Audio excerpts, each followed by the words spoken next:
caravan of Osira make camp in the still sands south of here. We've tolerated them so far. But their leader's a greedy profiteer. He steps out of line, I'll gladly send the whole camp packing. That's fair enough. She sounds so fucking exasperated, like, Sounds like the Osram are taking quite a risk being out here. Maybe I should talk to them. If you walk by, you'll miss out on a good trade.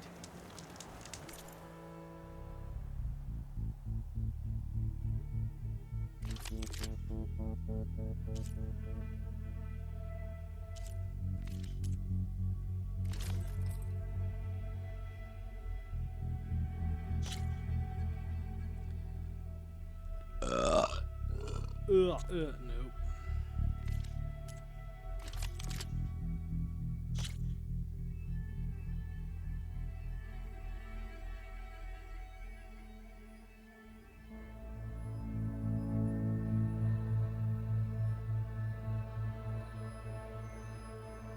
Yeah, we'll try it. Can we buy it? I mean, there's no problem doing that. We'll just buy it. We'll play with it in a few or later. You can make yourself stand out with that.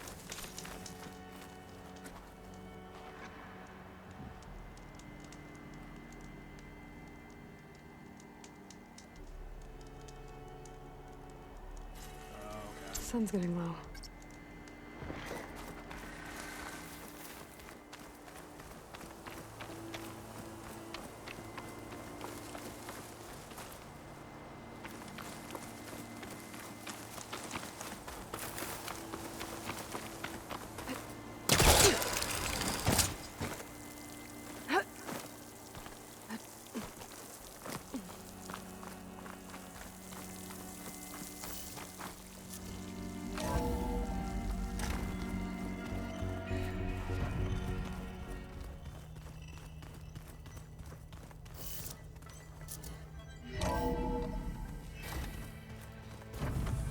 Oh, Aloy. Your Karja friend came through. She went to that Oseram camp you two were looking for, to the southwest. Aloy! Sorry, I didn't mean to startle you. You sure you're okay being alone in here? I have Gaia. And learning how to interpret the glyphs of the old ones, it keeps me occupied. Have you gone back to Plainsong at all? I thought about it. But I wouldn't know what to tell them. The chorus already thinks me a thorn in the thicket. If they knew what we did to Fa, even if they understood, there'd be little they could grasp about all this. No. For now, I must leave the tribe behind.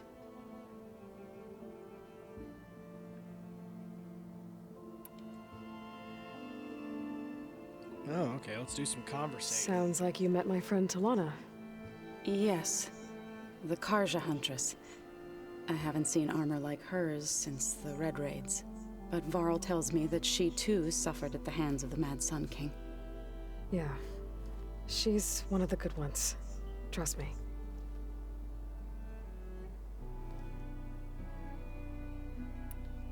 You mentioned you've been teaching yourself how to read? Yes. Gaia was kind enough to put together a list of glyphs used by the old ones. She helped me decipher some of the data you've collected, and showed me how to use the focus to help the process. It's not easy, but it's been working so far. That's good to hear. Oh, we can do more. So you've been talking to Gaia? Yes. She was kind enough to take me through some of the history of the old ones, including their demise and the heroic actions of her creator, Elizabeth Sobek. I was surprised to see she was you. Past, but reborn?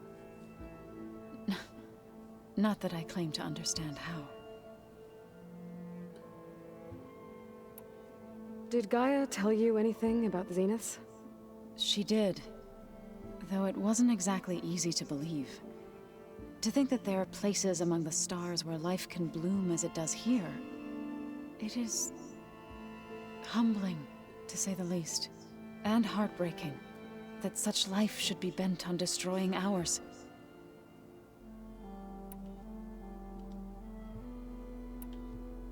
So, how does a tribe like the Utaru manage to maintain the peace with warriors like the Tenakth? By holding them off. When our fields bloomed aplenty, the Tenakth looked upon our lands with envy. But Plainsong's dishes provided sanctuary and high ground to keep invaders at bay. In the end, even the Tenakth saw sense in a truce. The Utaru promised to provide the Tenakth with food from our crops every year. In exchange, the Tenakth would relinquish one of their own, a veteran, to train the Utaru in combat. This custom was abandoned a few years after the derangement. But some veterans still remain in the plains. I believe I've met them already.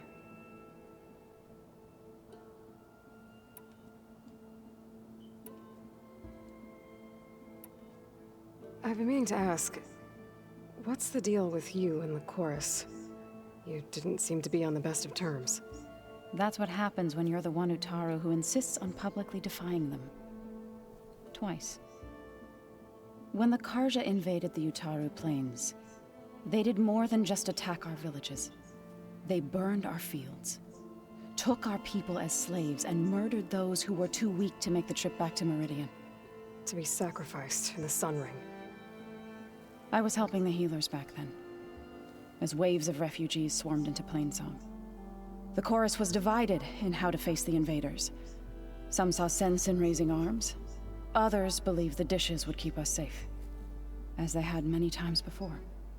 And while they bickered, I buried the seeds of the fallen.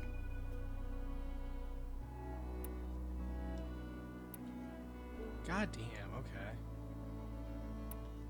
Why do we gotta go back to keep doing this? Couldn't have been easy. Or am I just being stupid? Seeing your people suffer while the Karja invaded your lands.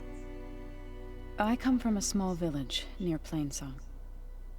My grandmother used to say there was no seed that wouldn't grow there.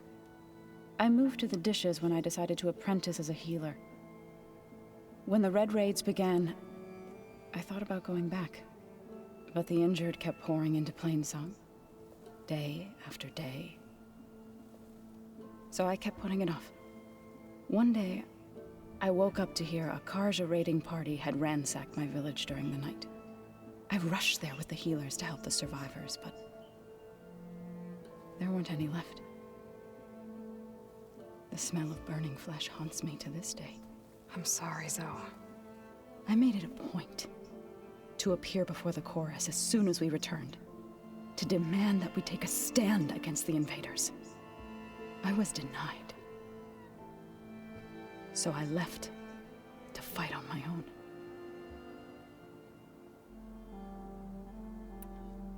You said you set out to fight the Karja alone? I did. But it turned out I wasn't the only one. News of my disagreement with the chorus spread through the plains. Before I knew it, I had more than a dozen Utaru warriors ready to follow me into battle. We knew we couldn't take on the Karja armies head-on, but we also knew the lay of the land better than they did. We ambushed smaller raiding parties, sabotaged their supply lines, and hit their encampments at night. Sounds like you were a force to be reckoned with. Enough that the Tenakth took notice. When the clans began to push the Karja back east, they let us join their ranks. We chased the enemy all the way to Barren Light. You said you were at Barren Light when the Tenakth defeated the Karja? Tenakth marshals climbed the cliffs of the Daunt under cover of night, then attacked from the other side. Before we knew it, the gates were open, and the full force of the clans burst through. What happened next was not something I like to remember. When all the dust and blood settled,